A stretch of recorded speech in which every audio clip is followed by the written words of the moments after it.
ગર્ભાવસ્થા દરમિયાન ધ્યાનનું શું મહત્વ હોય છે? ઘણા આપણા સ્વાસ્થ્યના પ્રશ્નો એવા હોય છે કે જેના કારણે આપણી પ્રેગ્નન્સી આપણે એન્જોય નથી કરી શકતા.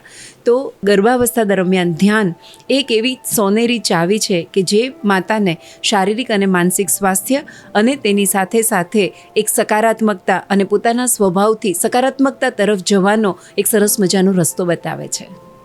હું અવનિકા વિરાણી.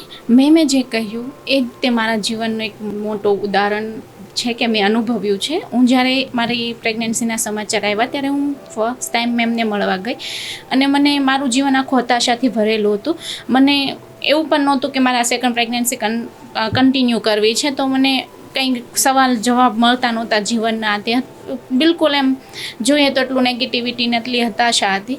મેમને મળ્યા પછી કન્ટિન્યુ કર્યું. મેં મારા જીવનમાં ધ્યાન, યોગા અને મેડિટેશન અનુભવ કરાવ્યો. મેં સાચું નોલેજ મને એમની પાસેથી મળ્યું.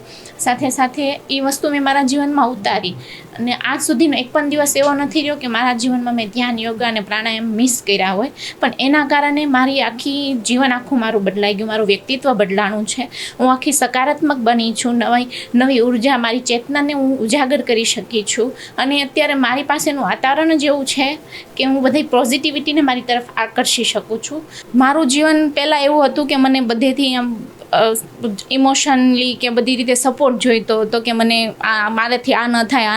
પણ અત્યારે મારા જીવનમાં એવું છે કે હું અત્યારે કોઈ પણ મારી પાસે આવે કે હેલ્પ માંગે તો હું બધાને હેલ્પ કરી શકું છું અને બધાની સાથે હું દોસ્તી પણ નિખાલસતાથી હવે કરી શકું છું. મારી જીવનમાં સૌથી સારામાં સારું એક કહું ને તો એક આ પણ મોટિવેશન છે કે હું આ રીતે મારી જિંદગી જીવી શકી અને હવે જીવું છું કે હું બધાને મદદ કરવા માટે પણ સક્ષમ થઈ ગઈ.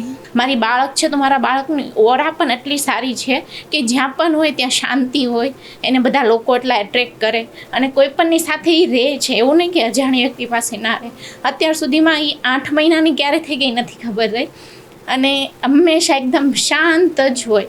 એમ તમને એમ ન થાય કે ગલગોટાને નથી રમાડવી કે નથી જોવી.